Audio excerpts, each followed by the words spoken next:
కలిసొచ్చే కాలం వస్తే నడిచొచ్చే కొడుకు పుడతారన్నటువంటి సామెతగా చంద్రబాబు గారికి ఇప్పుడు కలిసి వస్తోంది. కేంద్రంలో అత్యంత కీలకమైనటువంటి శాఖలో తెలుగు అధికారులు చేరారు. చంద్రబాబు గారు అంటే విపరీతమైనటువంటి గౌరవం ఉన్నటువంటి అధికారులు చేరారు.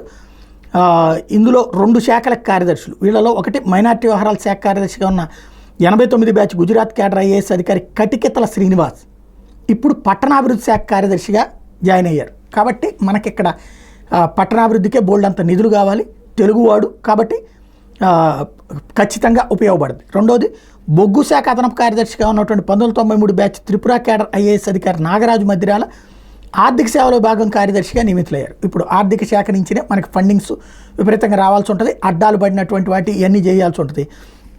శ్రీనివాస్తో వచ్చేటప్పటికి తెలంగాణ అయితే నాగరాజు ఆంధ్రప్రదేశ్.